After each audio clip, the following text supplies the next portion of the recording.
Hey guys, welcome to another Iron Mike stream. I'm going to do something different today. I'm going to do a lap guide of the up and coming Nations race.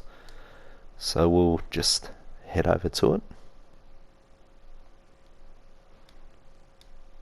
Now I'm doing a lap guide for the first time, basically because I've just been inundated with hundreds of messages from people wanted me to do a lap guide. If you haven't asked, you're probably one of the few. Where have you been? So we'll just have a look first. This is the Nations race at Sedegna, Road Track A. 20 laps, fuel mix 3, tyre wear 12, Group 1, tyres are racing medium, racing hard. And if we have a look in the race details, it's the hard tyre that's compulsory. Something to keep mind of. So it's really the fuel.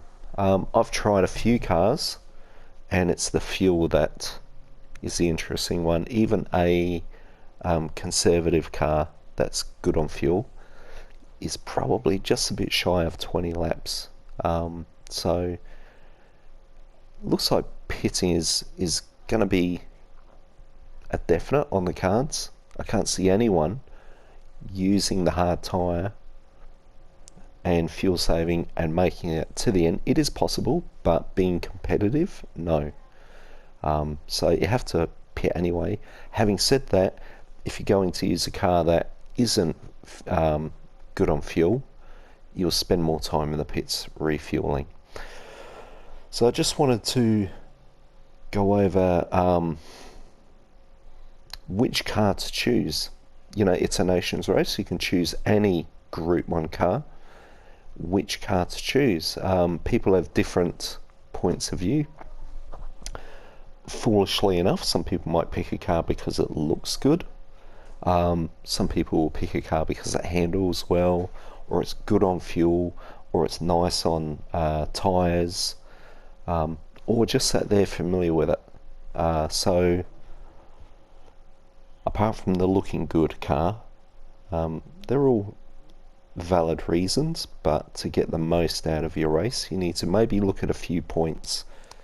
So I actually went through quite a few of these cars. I went through all the four-wheel drives first, and then went through a few mid-range just to compare. And they're all, obviously because of balance of power, they're all pretty close, and some handled quite nice. But for me, I actually found the TS 050 hybrid was my car. Now if we just quickly go into the top 10 here, this is another way, if you're not sure what car to pick, go into the top 10, and that's a fair guide. That out of all those cars, there's only 2 in the top 10 points. So the first 2 laps I'll point out the brake points. Second lap I'll point out the gear changes. Third 2 laps I'll point out the what was it? Driving line. And the fourth will be the brake balance. Alright, so once we've selected our car, we'll just go into the setup, which is important. Now for me, I like traction control 0. Obviously you never know what's going to happen the first time you ever get on track. The options here, luckily enough now, you can't mix your tyres, which is good. You can choose hard, but obviously for your fastest lap you're going to try medium. And then of course there's brake balance. So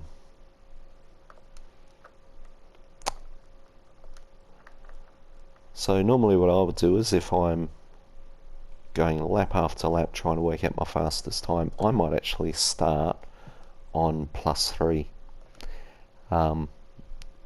and do about two or three laps to get an average time. Then I'll move it to -2, do another 3 laps or 2, then -1, 1 plus 1, 0, which is pretty rare for me, and then moving into -1, -2, and -3. Going into 4, 5, they're pretty much extremes. So I would move from, that's pretty much where I start. Anytime I'm going to test a car against the track and see what are the fastest times and what handles the best. And they could be two different things. You might find +3 handles really well, and yet your fastest time was -2. Why? I don't know. But sometimes you might find, for example, you go to +5 to really look after the front tyres, but the back end is just locking up and skidding out. So normally I would start at 3 and work my way through. But so I found -1 in this car is best for me for time on 1 lap with no fuel wear, no fuel consumption, no tyre wear. But come the race, that might change. That's probably where I really want it, to look after the front tyres. So qualifying, I might go -1, and then for longevity of the race, I might go +3. So we'll just put it back to -1 for now. You can see up there in the friends rankings, it's quite a difference. I've got about 1.4 seconds faster than Rip Dockhead.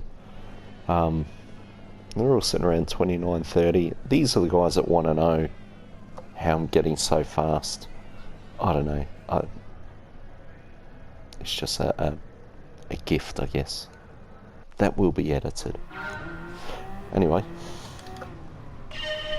So I'm just going to show you brake balance here.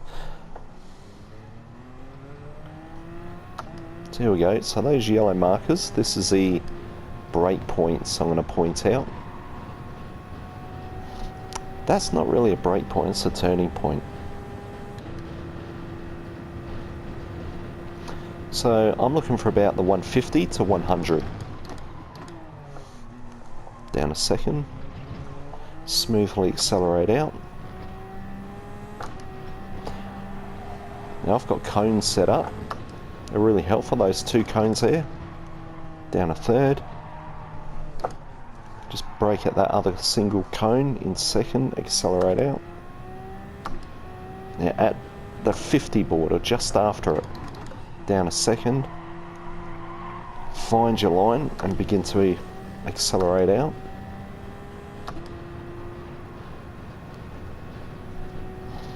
I generally hold it in 5th gear here. At just after the 150 board, down a first. Very sneakily slip it in a second.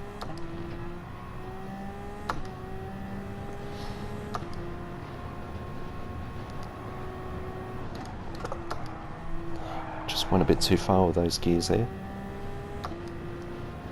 Just before those 2 cones, because of the weight of the car, even though it is light, seems to want to continue on into that wall. So really got to focus on brake points.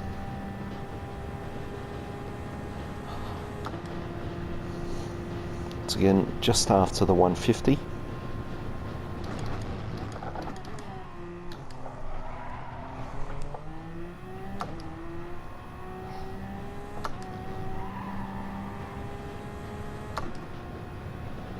At those 2 cones. Yeah.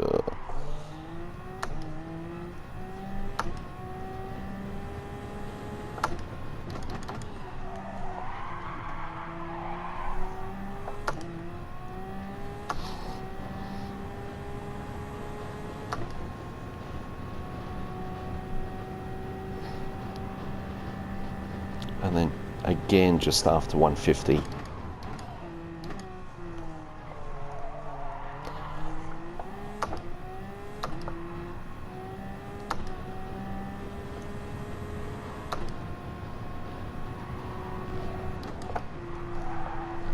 Just feathering the brake a bit through there.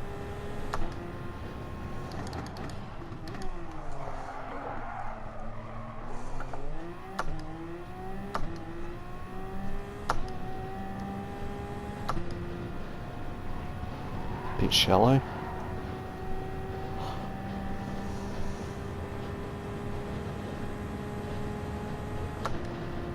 Getting close to my top speed.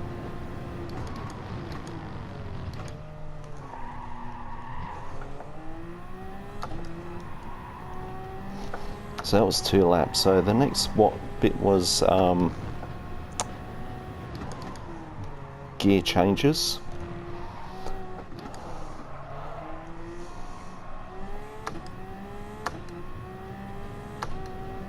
I'm not really focusing, am I? Already halfway through the lap. There's just, I mean, some gear changes are pretty obvious, and there are others that just want to point out how to approach a corner.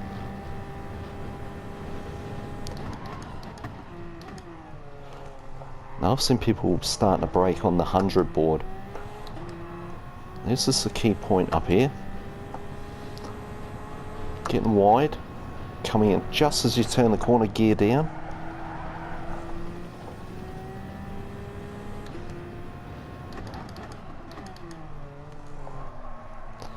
Just straighten up, then change gear.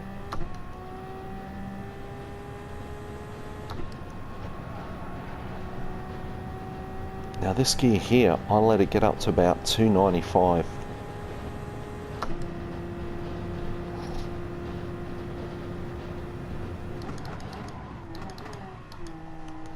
Down to first, into second. If you leave it first, you may actually spin the car as you accelerate. And brake and gear down smooth. Down to second.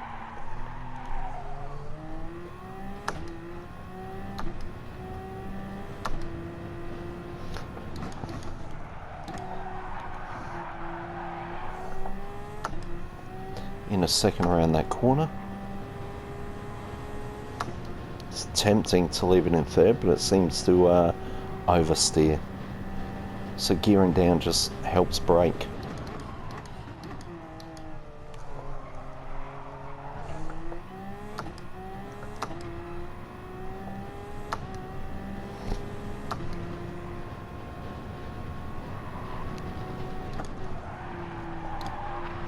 Ugh, stuffed it up there, I'm thinking.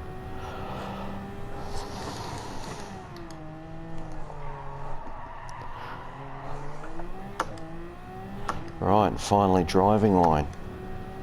So driving line, aiming for those boards. As soon as they're in your corner of your eye on the left, start turning right around that corner. Now without going into that pit lane, just try and move over. Open up this corner.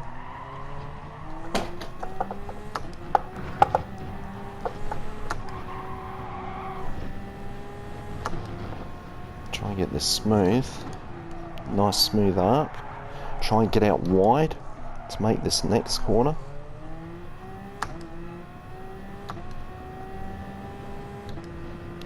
Be out wide. Got to try and pull in firm.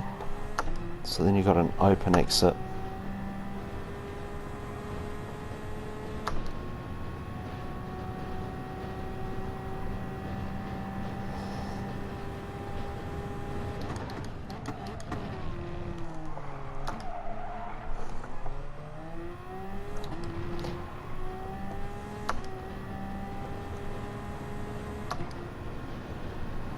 Pulling in, gearing down.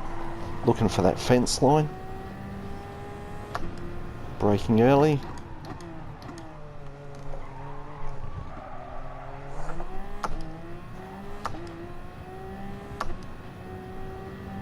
Looking for those boards again.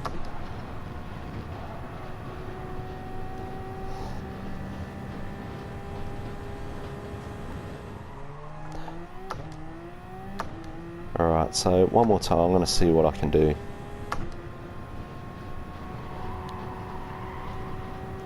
So hopefully you've all got that. The breakpoint gear changes, racing line. I was going to talk about brake balance. I did touch on it. Oh, I'm doing alrighty. 2 cones.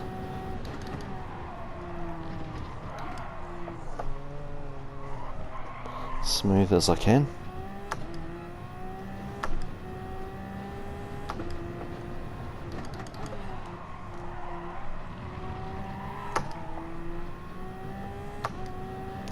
Oh, this is faster than 1 minute 31. So I'm easily going to beat it.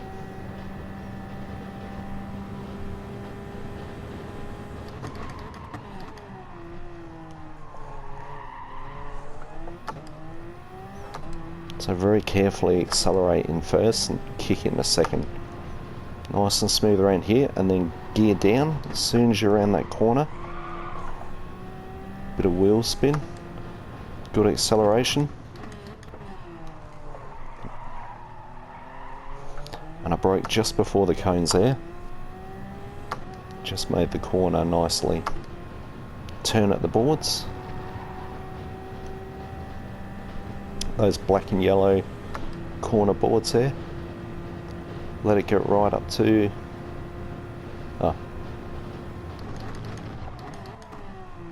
So at 127.24. Hey, it's my fastest lap. Woohoo! You guys got to see it.